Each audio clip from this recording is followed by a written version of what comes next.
Weekly Spooky is brought to you by our generous supporters on Patreon. Get access to exclusive podcasts, videos, and more for as little as $1 a month when you go to WeeklySpooky.com and click on the Patreon link.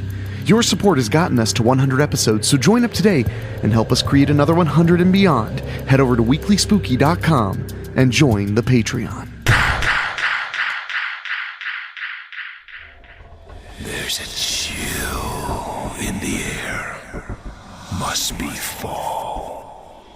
Join me for a tale of Halloween.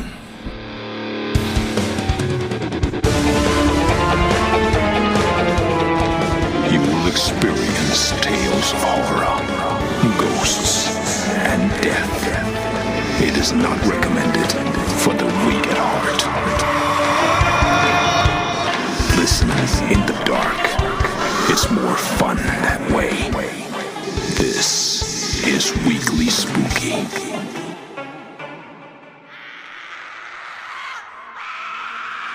Hello, my friends. It's Wednesday, and you know what that means. It's time to add a little spooky to your weekly. I'm your host and narrator, Henrik Kuto, and tonight, we have a disturbing and disgusting piece for you, and I think you're really going to enjoy it.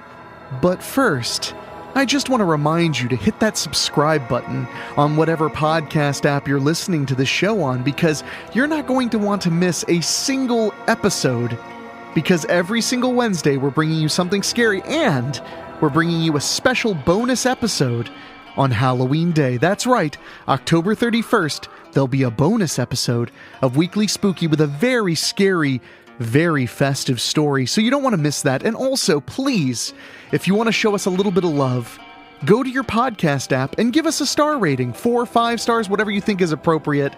It's hugely appreciated. The support you guys have been throwing our way is massive, and I cannot thank you enough. Plus, if you go to WeeklySpooky.com right now, you can watch a brand new short film produced by the podcast and directed by yours truly, called Beggar's Night, about a man who decides he doesn't want to hand out candy and finds out just how wrong he is. So check that out at WeeklySpooky.com, and while you're there, maybe click on the store link and get yourself a nice hoodie, because we all know it's getting cold out there, and you need to stay warm and stay safe. But tonight's story may make it a little hard to stay safe, because you see, every state in the United States has a different way of celebrating Halloween based on numerous factors. Where I'm from in Ohio, I'm used to fall leaves and cold weather. But in a place like Texas, it might be a little festive still. And if it's a little festive, maybe you'll have a different kind of celebration. But the fact of the matter is, whether you're running down the street in fall leaves or hanging out at a water park, it's still mischief night, and you're not safe. So we're going to get to the story right after a quick word from our brand new sponsor. This week's episode is sponsored by Manscaped. Not much is spookier than seeing a hair-raising full moon. But luckily, Manscaped is here for you so you don't look like the Wolfman down there. When it comes to below-the-waist grooming, it doesn't have to become a slasher film. Manscaped is here to upgrade your grooming experience. Do you find the werewolf in your pants is howling? Well, it's time to tackle that problem with the Lawnmower 4.0. This finely tuned pube product features a cutting-edge ceramic blade to reduce grooming accidents thanks to their skin-safe technology. It's waterproof too, so no need to worry about getting slashed in the shower like Janet Leigh in Psycho. I personally received the Performance Package 4.0, which is the ultimate way to enhance your grooming, and you get a whole lot for your money. It also includes the Weed Whacker, a total game changer to your men's hygiene arsenal. The Weed Whacker is a nose and ear hair trimmer that provides proprietary skin-safe technology that helps prevent nicks, snags, and tugs in those delicate holes. I know that plucking my own nose hairs often makes me scream bloody murder. Manscaped even threw in 2 free gifts to their Performance Package 4.0, the Manscaped Boxers and the Shed Travel Bag. Honestly, Manscaped has a lot of great products worth checking out, so head over there and get something for yourself or a loved one. They've also been kind enough to sponsor us here, so show them some love and get 20% off plus free shipping with the code SPOOKY20 at manscaped.com. That's 20% off plus free shipping with the code SPOOKY20 at manscaped.com. Say trick or treat to your brand new Halloweenie. Now, my friends, on with the story. A Wet and Wild Halloween by David O'Hanlon. Bryce glared into the gaping mouth of the Pumpkin King and knew he was going to die.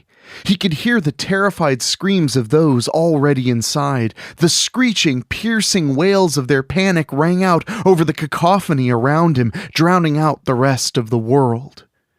One of the king's victims launched between the bright orange lips and hung in the air.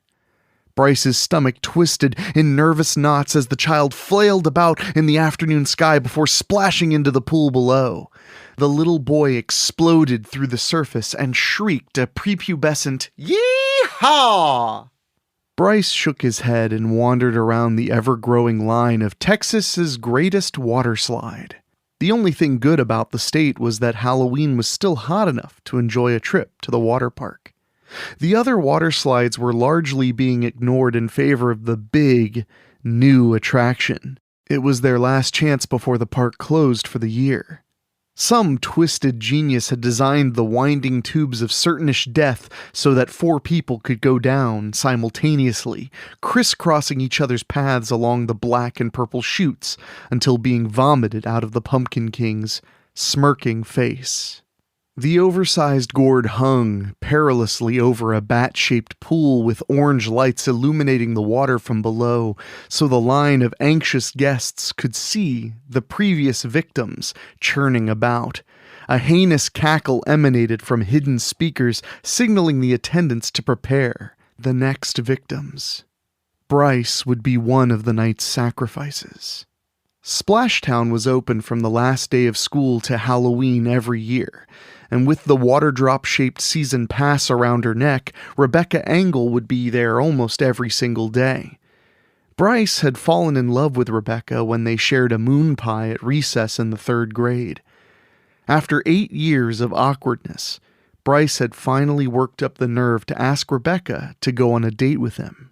She'd be at Splashtown anyway, so it wasn't any extra effort on her part. He was still surprised when she said yes. "Mommy, my skin is stinging," a little girl with auburn pigtails whined as she walked past Bryce. "You're fine, Susie," her mother said. "You just need more sunblock."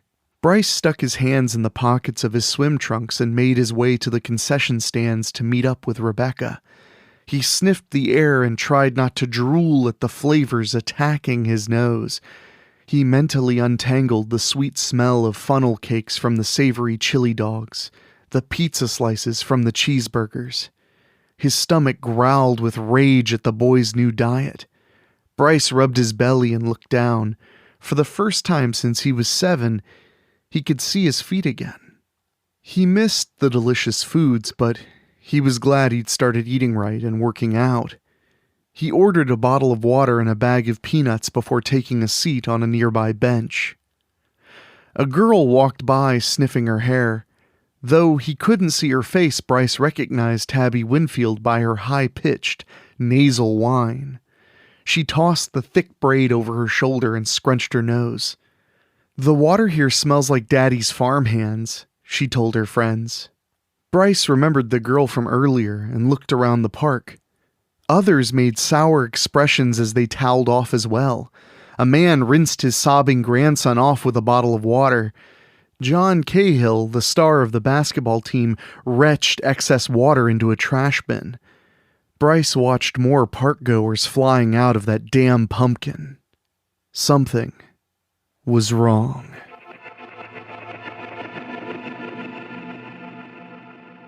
"God damn it, Stu!" Peter Brack shouted as he ducked under the low-hanging pipes on his way to the maintenance supervisor's office. You got the solution up too high. These assholes are beating down my door demanding refunds and free t-shirts. Those shirts cost me $6.50 a piece. Peter stopped complaining once he got to the water treatment controls. Stu Band was nowhere to be seen.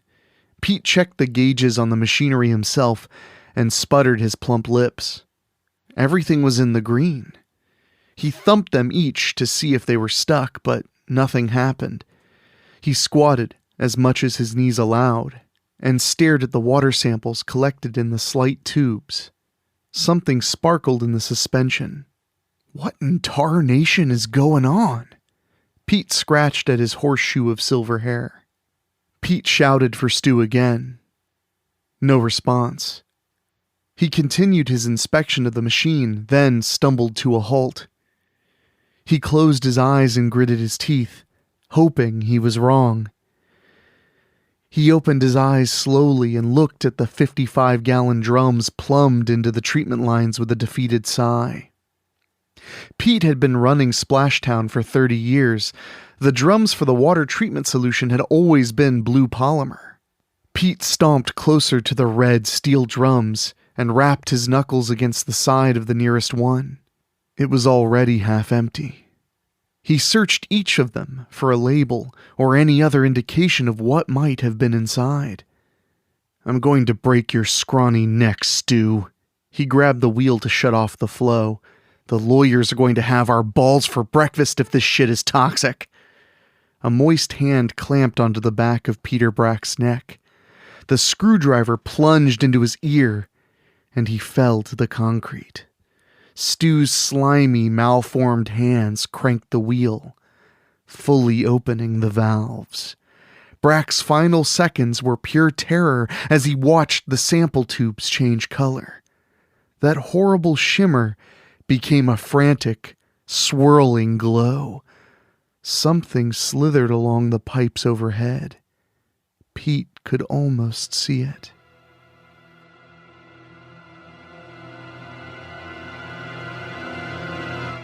Bryce sipped his water and watched the park staff meander about in their Halloween costumes. Attendants at the Pumpkin King tossed handfuls of sweets at the line to keep everyone calm. Bryce missed trick-or-treating. High school parties were fun, but they lacked the same spirit of the more childish pastime. He was a year from adulthood. Halloween couldn't offer anything as scary as that. A group of parents cornered a staffer in a witch costume and began berating the poor girl. Bryce couldn't hear what they were saying as they furiously waved their hands at the crying children behind them. A hand on his shoulder made him jump, and he spun around on the bench to see Rebecca Engel standing there, smiling down at him. Her black one-piece was festooned with sparkling pumpkins, and he tried to pry his eyes back to her face. "Hi, Becca," he said with all the coolness he could muster. "Been here long?" He didn't know why he'd asked. Her hair was dry and they'd agreed to meet at the concession stand, so the answer was obvious. Bryce forced a smile and hoped it covered up his folly. "Nope, just got done putting my stuff in the lockers." She pointed at the Pumpkin King. "Should we get in line for that one first? It'll take the longest. I thought we could get it out of the way and just hang out while we wait." Bryce nodded.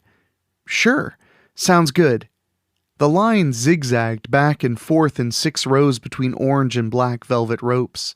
They took their place at the end of the line and talked about their chemistry test and the fall dance.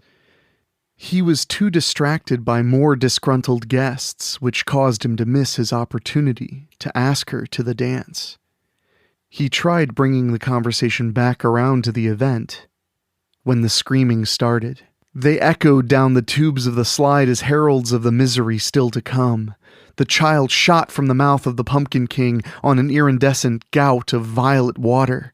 The shrill cries continued until the boy splashed into the pool below. From his position, Bryce couldn't see the chemicals spilling forth and spreading, consuming the ordinary water with ferocity.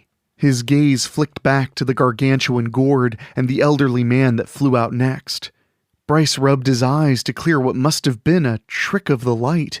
An obese lady streaked down the water slide right behind the geriatric. High above them, Splashtown employees dressed like Mario and Luigi hurried the next riders into their passages. Bryce called for one of the candy throwers, but got no response. Maybe it was for the better. After all, how was he going to explain his request to shut down the slide? They weren't going to believe him if he said the geezer's skin was wrong. Bryce shoved forward in line to one of the pool's viewing windows. The purple fluid dyed the pool with shimmering, cancerous swirls. The teen cupped his hands around his eyes and leaned on the cool glass. The underwater lighting reflected off whatever the violet substance carried and twinkled like thousands of stars. But Bryce couldn't see anyone. The little boy swam by the window, giving Bryce a start.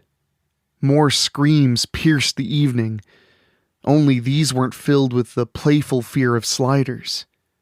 Another shape whipped past the glass portal. Bryce leapt away from the wall. The boy came back into view. The old man clung to his back.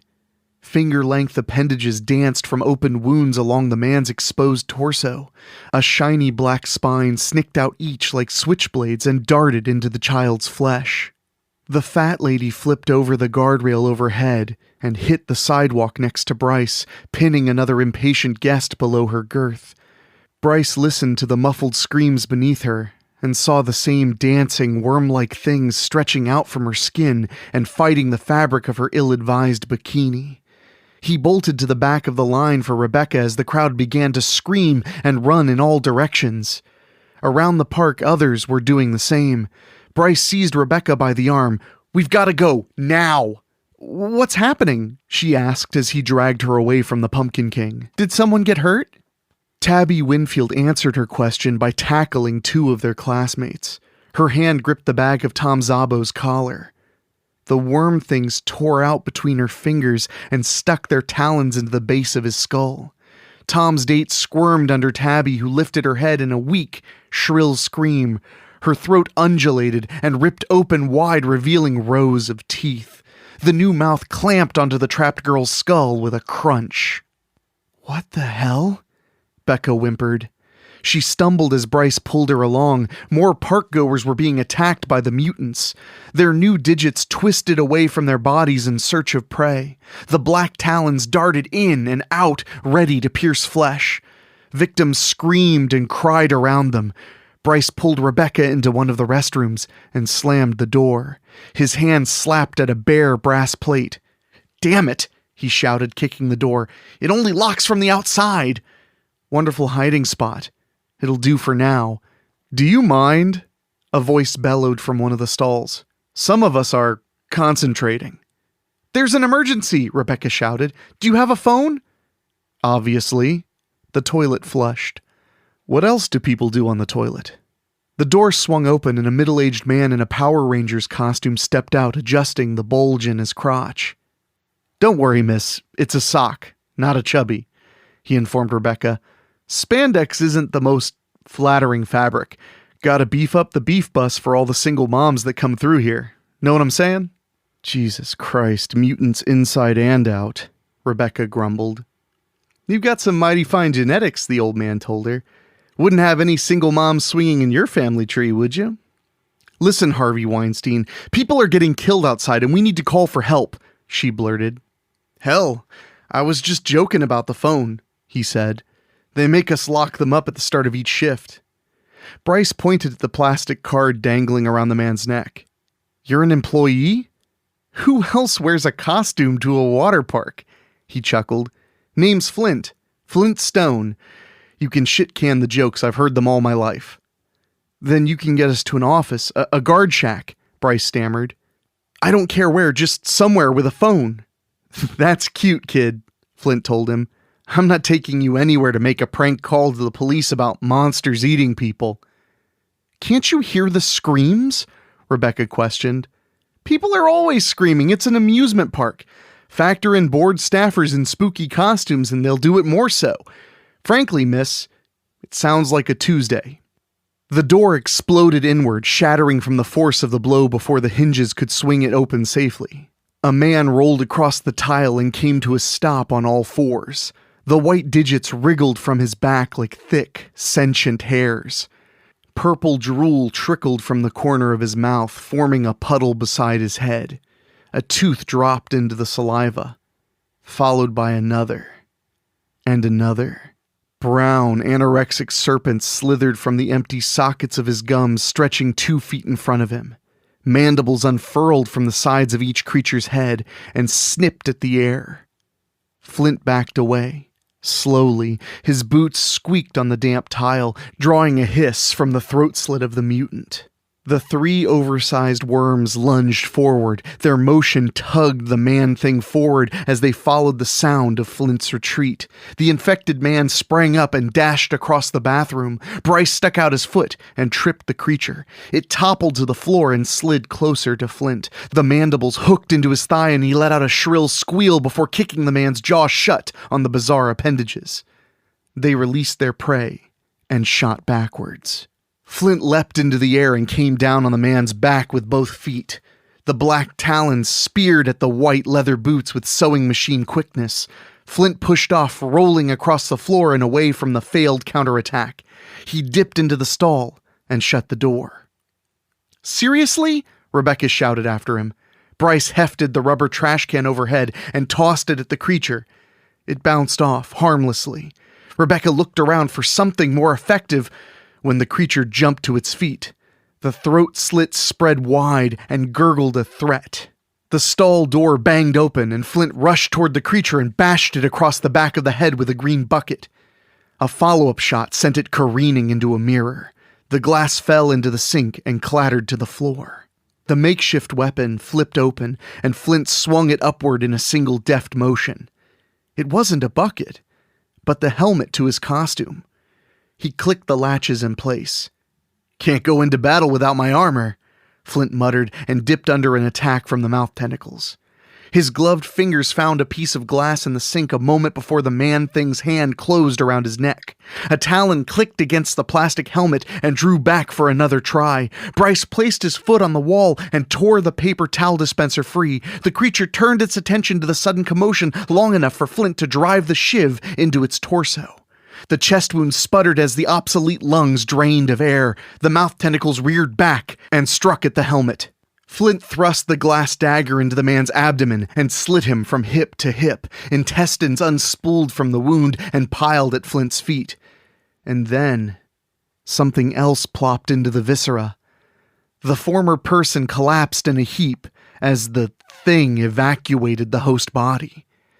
The 2-foot-long slug latched onto the toe of his boot and slurped loudly. Flint sprang up and sat on the sink. The radula darted from the mollusk's mouth like a harpoon. Its serrated teeth scraped across the porcelain and slashed side to side for tender flesh. Rebecca slid across the floor like she was stealing home and kicked the slug against the wall. She tried to stand only to slip in the thick layer of mucus clinging to her bare feet. Bryce ran forward and jumped over the discarded carcass. He swung the paper towel dispenser under his knees and landed on the strange entity. A bright spray of yellow and magenta gushed across the floor to signal his success. Flint pushed off the sink and helped Rebecca balance herself. "You just air sabooed a goddamn space booger!" he shouted. "It's a snail," Rebecca corrected him. "Still look like a Tuesday to you?" "Snails have shells," Bryce said between gags. "What do you think that was?" Rebecca pointed at the dead body. "They got in the water, into the Pumpkin King. Where are their shells now?" Flint shifted his visored gaze between the teens. "I don't follow. How'd a bunch of those things go unnoticed? Maybe whatever that purple shit was made them grow faster."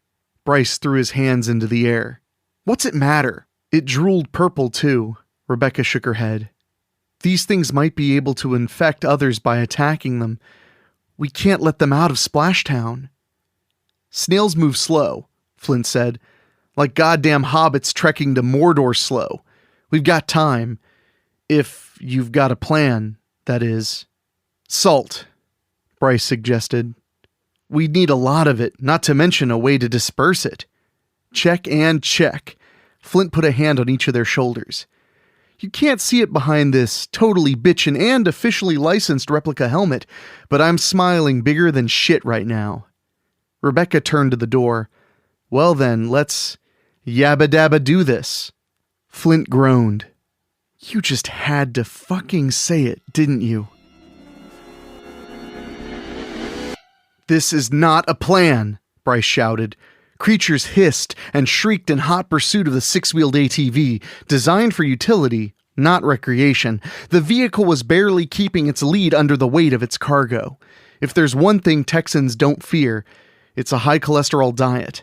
Pretzels, fries, burgers, homemade chips, popcorn, tater rounds, fresh roasted peanuts, nachos, and onion rings were available at each of the 18 concession stands, which is precisely why Splashtown bought salt in 50-pound sacks. It's working like a plan, Flint yelled back. One of the mutants lunged onto the purely cosmetic brush guard of the ATV. The mouthworms snapped at Flint's face. He seized one of them and jerked down, bouncing the creature's face off the hood and sending it back to the cobblestone path where the tires rolled over it. What exactly do you do here?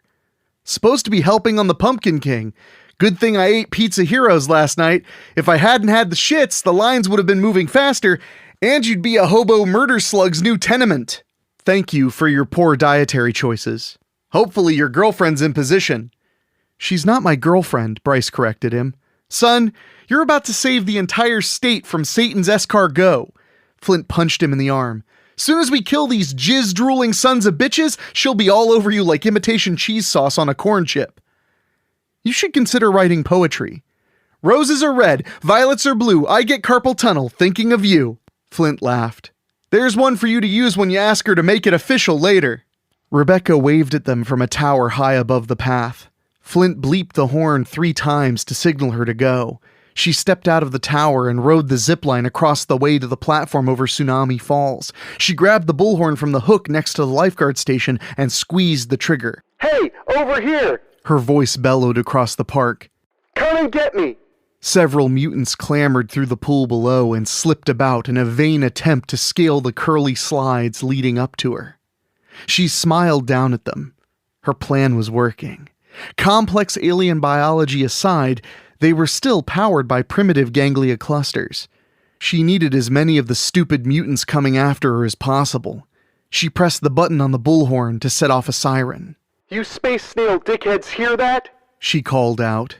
That's the dinner bell. What are you waiting for? Apparently, just that very thing. The creatures broke from their pursuit of the ATV and rushed toward Rebecca's diversion. Flint whipped around the corner, putting the ATV on 3 wheels before it rocked back down to safety.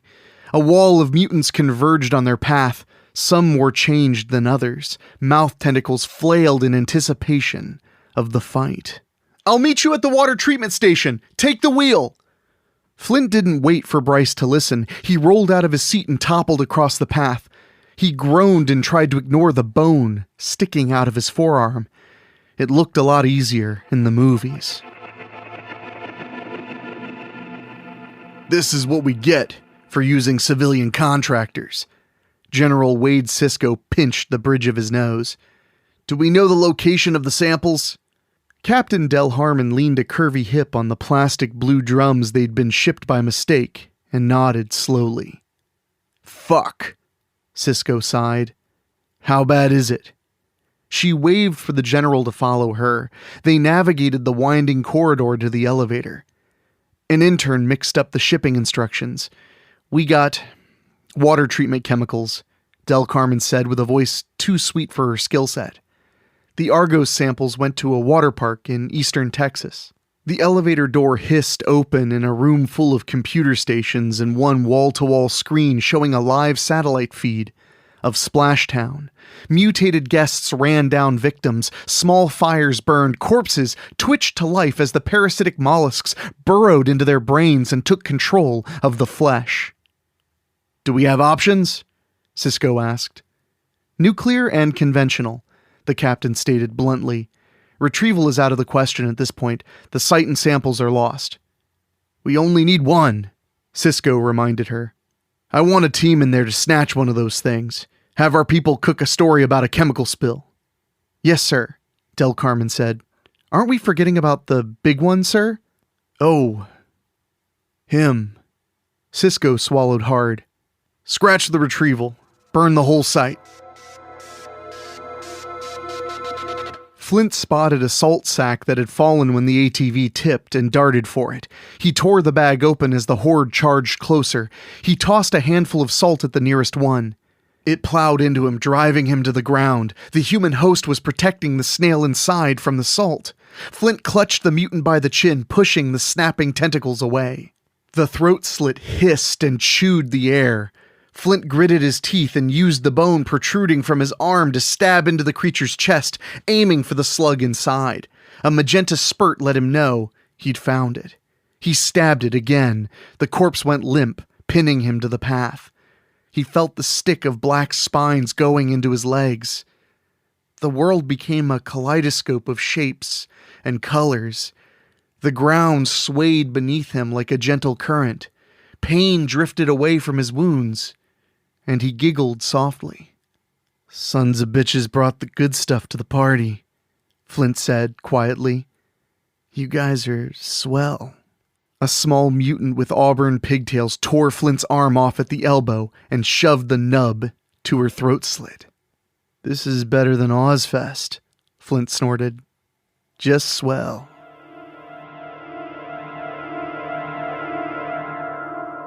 The mutants clamored over their own, building a meaty ladder off of each other's failed attempts at ascending the water slides to get to Rebecca.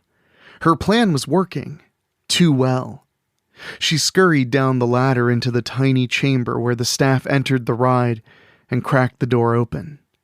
The area behind the ride looked clear, and she bolted across the grass to hide behind a fish-shaped fountain spewing violet water from its puckered lips. Then something caught her eye.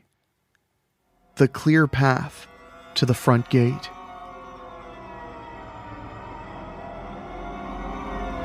Bryce aimed the ATV at the roll-up door and floored the accelerator. The little green vehicle bounced off the door with a bang, and Bryce face-whipped into the steering wheel. "Shit!" He slid out of his seat with a groan. He made his way inside and opened the bay door that rolled up noisily thanks to the massive dent he'd added to it. He looked around for a trolley to load the bags on. An empty pallet sat unsafely on a jack in the corner and he ran for it, quickly wheeling it back to the ATV and offloading the salt. He looked around for Flint and cursed. He didn't know anything about the water treatment system or where to find it. He scanned the large room and spotted a yellow sign shaped like an arrow in black letters. Water treatment. Bryce ran toward it, tugging the pallet jack behind him. He told himself he'd be able to figure it all out, and then the monsters would die. Texas would be saved, and Rebecca would throw herself into his arms. It was all going to work out perfectly. Rebecca crept through the shadow of the nearest concession stand. 50 yards of mutant-free grass were all that separated her from a safe getaway. Something moved in the corner of her eye. A thin black post pushed up from the ground. "You've gotta be fucking kidding me." She shot from her hiding place as the sprinklers kicked on. She zigzagged between them back onto the walkway. Her legs burned with effort. Rocks cut into her bare feet. She couldn't stop running. A body twitched along the path and sat upright. Rebecca kept running, cutting away from the thing's desperate lunge to seize her legs. She hurdled the turnstile, her ankle twisted on the landing, and she fell on her face. She groaned and wiped the blood away from her lip. She gazed down at the crimson smear along the back of her hand. Her eyes shifted to the purple-tinged water droplet rolling down her arm. She sniffled and shook her head. "It's just a drop." She stood up. "It takes more than a drop." Rebecca started running again. The old war highway was only a mile away. She could find a ride away from the nightmare there. She would be home by dawn. Bryce's feet shuffled in the thick trail of slime. The jack bumped him from behind, pushing him into a vertical water pipe. A deep, moist laughter resonated from the shadows. Glowing orbs angled toward him in the darkness, and the thing slithered forward. People in maintenance coveralls lined the monstrous snail's undulating body, held tight to its flesh by hardened strands of mucus. Their flesh writhed with hundreds of the white tube worms flicking their talons in and out. Bryce lunged for a sack and tore it open, pouring a line of salt between him and the SUV-sized hell snail. "Get back, you ugly fuck," he warned. "Or what?" it said in a sticky hiss. "Will you assault me?" The snail attempted to laugh again. This shit keeps getting weirder. Bryce scooped a handful of salt and cocked his arm back. "Last warning." "I fear not, morsel." The behemoth slithered forward, inching closer to the saline barrier. "You fight. Tasty meat in a fighter." The monstrous mollusk speared its radula over the line and pierced Bryce's shoulder. The teen screamed and collapsed onto the pallet. "Tasty meat, indeed."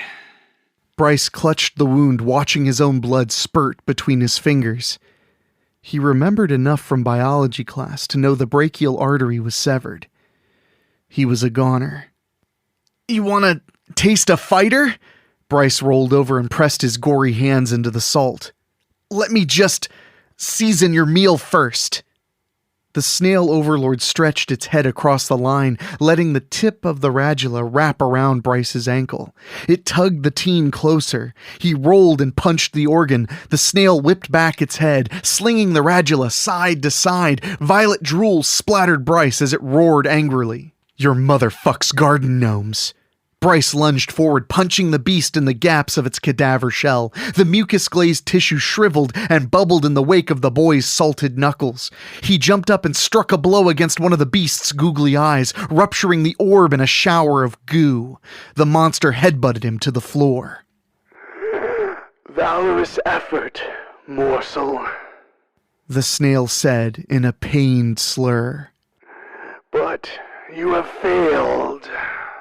They both cocked their heads at the sudden, piercing whistle coming from high above.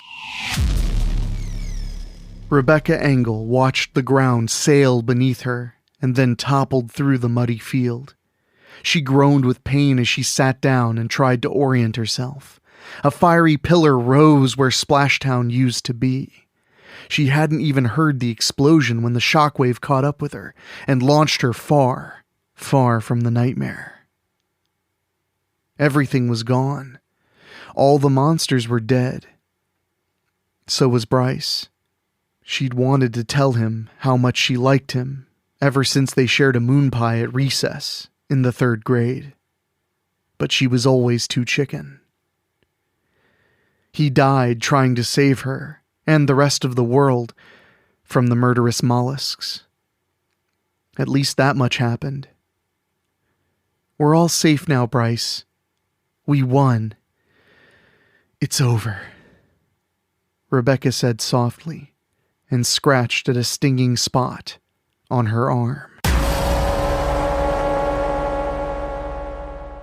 Well, my friends, I hope you enjoyed that one. It got a little sticky and a little moist up in here, and I am here for it. I hope you enjoyed our nice little action-packed gross-out fest as we get closer and closer to the big night, Halloween. And I hope you're all doing very well. I myself, not too shabby, my friends, not too shabby.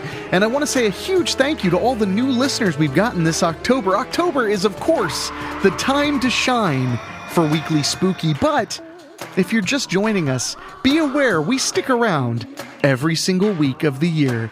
And let me assure you, Christmas is also a very fun time around here at the show. We get just as festive for Christmas as we do for Halloween, so make sure you stick around and be subscribed. And please also throw us a little review on your favorite podcast app, just a few stars to let people know that you dig the spooky. And if you really deeply dig the spooky, head over to WeeklySpooky.com, click on Patreon, and join us. Join us in bringing the spooky every single week. And in exchange, you'll get all kinds of exclusive content, get sneak peeks in exclusive episodes, and even see your name in a short film or two. We just released a brand new short film called Beggar's Night, which you can find at WeeklySpooky.com. Just click on short film, or search Beggar's Night Short Film on YouTube. I think you'll like it. It's very, very Halloween. And speaking of the wonderful folks at Patreon, I want to take a moment to thank our Patreon podcast boosters, folks who give just a little more to hear their name on the show. And those folks are Gino Lyons, Karen Ouimet, Jeff and George Hilton, Craig Cohen, Rob Fields, and Kevin Fry. Thank you all for helping me bring the terror every 7 days. So I'm going to get out of here. Thank you all so much for listening. For myself, for my producer Dan Wilder, and for my composer Ray Mattis, I will talk at you later. Thank you for listening. Make sure to find your way back next week. But for now, you are safe. Trust me.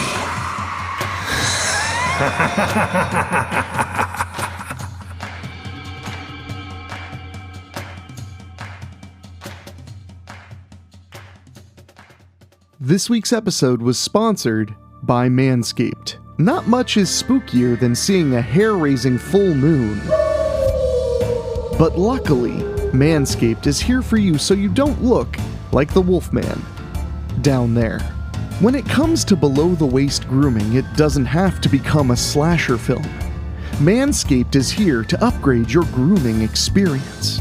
Join 2 million men worldwide in a grooming revolution by going to manscaped.com for 20% off plus free shipping with our code SPOOKY20. Do you find the werewolf in your pants is howling? Well, it's time to tackle that problem with the Lawnmower 4.0.